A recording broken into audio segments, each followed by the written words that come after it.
Well, you're thinking about moving to Baltimore, Maryland, you don't want to miss this video. These are the top 5 mistakes I see so many buyers make when they're moving here. You definitely don't want to miss number 5, so hang around for that one. And if you make a comment below, I'm going to give you my free buyer's guide, and this will answer all the questions that you have that wake you up in the middle of the night. All right, we're going to get rocking right now.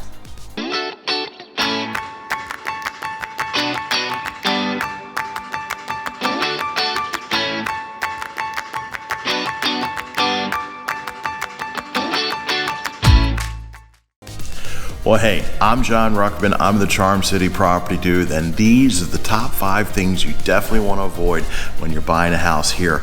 Do me a favor, go ahead and hit the like and subscribe button. It's right there. That's it, right there. You'd be doing me a huge favor. And hit the notification bell for all of these and all the other great videos that are on this channel. All right, here we go. So, number 1 mistake I see so many buyers make in this market is they think that every house is negotiable. And what I mean by that is that, and I'm going to be brutally honest with you, sometimes sellers, they price their house exactly at what they need and there's no negotiation. Sometimes the sellers price their properties at a point where they're looking for multiple offers and bids. And so when you go into a house, you really need to listen to your realtor. The other aspect is banks. When a bank has a short sale, in the days of old foreclosures and short sales, you could negotiate. But now with the guidelines from Freddie Mac and Fannie Mae, when you go into a short sale, the price you see is the price that you have to bid or make an offer. And so many times people get frustrated because they're losing out on offers. So that is the biggest mistake I see, is thinking that every house is negotiable. And the first thing you think when you get into a house is that you're going to go $10,000 or $15,000 below asking price, when in this market you really should be doing list price and expect to go above. Now with foreclosures and short sales, that's not necessarily the case, but like I said before, sellers are pricing their houses right on the money of what they need, or they're expecting multiple offers. I did see this a while ago where the agent started underlisting the house. So you see a house in a neighborhood that traditionally sells for say $325, and they listed the house at $299 or $250, and then they say something like they're only showing the house this Friday between like 3 and 8 in the afternoon. It's a nice sunny day, and then you get there, there's 25 people there, and you're thinking the price is at $250. No, they're expecting the price to start there, but they know that the people are going to overbid. It is much easier to come up from a low price than it is to come down from an overpriced house. So that's a tip for the sellers too. But yeah, that's the number 1 mistake I see that buyers make, is thinking that every house is negotiable. All right, so number 2 mistake that I see a lot of buyers do here in Baltimore, Maryland, is that they focus on the sizzle and not the steak. And what I mean by that is you walk into a house and you see that it's been all fixed up. It's the best looking house you've seen, but the unfortunate part is in really like a crappy neighborhood. And all too often I see they're getting enamored by the flash of the house, the granite countertops, the stainless steel appliances. While that is necessarily a good thing, but they overlook so many other things. Like, if you get into a deep dive, you'll see that maybe the corners were cut wrongly. The contractor, you can tell a good contractor by the angles they cut on the molding. If you look close enough, you can say, oh, that was a good contractor. The angles line up. So don't let the flash of the house override your judgment when it comes to a house. If the flash overrides, you're like, this is a great house, but the neighborhood, or it's a busy road. I know from personal experience, I love this house. My wife and I went and looked at it, and the problem was it was on a double yellow lane road. And when I say the tractor trailers would go past that house at like 90 miles an hour, and the first thing out of my wife's head was, the house is beautiful, it's everything we want, but we could never ever have kids here, and we couldn't have pets, because as soon as you let the pets out, you're worried about them running into the road, and there is no forgiving on this road. So that is the number 2 mistake I see a lot of buyers make, is that they overlook a great neighborhood because the house is not in tip-top condition, but it's got solid bones. And in the same respect, they see this house that's been completely redone, but the neighborhood is like, it might take about 5 years for the neighborhood to become a mediocre neighborhood. So that's the number 2 mistake.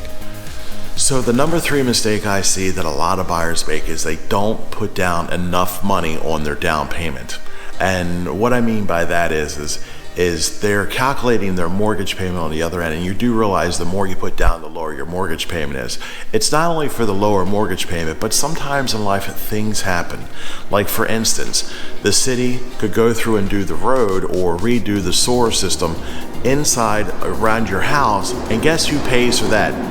We all pay for that, because then they raise your taxes. Well, if your mortgage payment, you didn't put enough down and your mortgage payment was really close to what your tip-top end was, then all of a sudden that special assessment comes through and puts you up, say, another $200 a month on top of your mortgage payment because of taxes. Then all of a sudden you're going to be in a financial strap, where if you'd have just put down, say, $10,000 more, that would have lowered your price by like $100, $200. You see where I'm going with this? So that is the number 3 mistake I see so many buyers do. They undercalculate their ability to repay the loan by not putting enough down. So a good rule of thumb is 20% down. I realize that's a lot, and there's a lot of different programs and stuff that help with down payment assistance and stuff. You can always reach out to me for a great lender, because I know a few of them that have like the 321 program. They also have DELP, which is down payment assistance, self down payment assistance. And I do believe I have another video that actually describes the down payment assistance part of this. But you want to make sure, this is tip number 3, make sure you put enough money down. That way you can calculate for any unforeseen circumstances that happen in the future. Because look, you're going to be there for 3 to 5 years at least. That's the national average. And if you're going to be there for longer, then you want to make sure. The other part of this too is that when you put more money down, you all of a sudden have some equity in the house. So for instance, if you're relocating in and then your job decides they want to relocate you right back out, well, there's some cost associated with that and some money loss when you do that very quickly. A lot of times when you move, you should really calculate the fact that you're going to be there for at least 3 to 5 years before you start recouping your profits or recouping some equity out of the house. So that is tip number 3. 2 mistake I see that most buyers make is that they want to lowball the crap out of the house. They put in this ridiculously lowball offer. In history, a lowball offer would have been like $1,500 to $2,000 below asking price. Nowadays, everybody sees the $325 mark and they want to go in at $299, $285, and that is like tens of thousands of dollars lower. And usually this, unfortunately, our negotiating responsibility, fiduciary responsibility, is to get the best price and make everybody happy in the deal. And when you do a lowball offer like that, it immediately puts tension on the transaction. So a lot of times if the people are in dire straits to get out of the house, you get the lowball offer, which is great, but then they're not going to show up for settlement. You'll be there by yourself with your lender. I know that's okay, but a lot of times you want to put yourself in their situation. Would you want somebody to come in and give you owe $350,000 and the first thing out of their mouth is they want to give you a $300,000 offer? Feel how that feels in the back of your throat. So this is the second thing I see that most buyers do is they immediately come in on any house, and if it's a house that you love, and immediately throw in like a lowball offer. It just really taints the whole process. And mind you, here's what else happens. You look at 10 different houses, you find a house that you absolutely love. The first thing you do is you come in with a lowball offer. It pisses the other people off. They don't want to negotiate with you anymore. Okay, they kick you out, they don't take you serious. You still love the house, and then you can't buy the house because all of a sudden they don't want to sell it to you. Now you move on to another house, and guess what? The other house is not going to be the exact same thing. It's not going to have the exact same things the other house is. You're constantly going to compare what you're doing from one house to the other. Meanwhile, you'll talk about the first house that you lost because you decided that you're going to go in too low. You see where this is going? So make sure that if you find a house that you absolutely love it, which one do I love? You absolutely love this house, then you want to make sure that you give it your best offer. And that is the second mistake I see a lot of buyers make. All right, so that leads us to the number one mistake that I see a lot of buyers do in this market, and that is when they buy the house, they don't consider the resale, that one day they're gonna have to sell the house. So if there was ever any problems that you thought of, so the first one was you let the flash of the house get to you and you bought in like a really bad neighborhood. Unless the neighborhood is transitioning into a better neighborhood, and you can see it. Like if you look down the streets and you see all the contractors, they're marching right up the street fixing the different houses, then you know the neighborhood is actually transitioning. It's called urban renewal.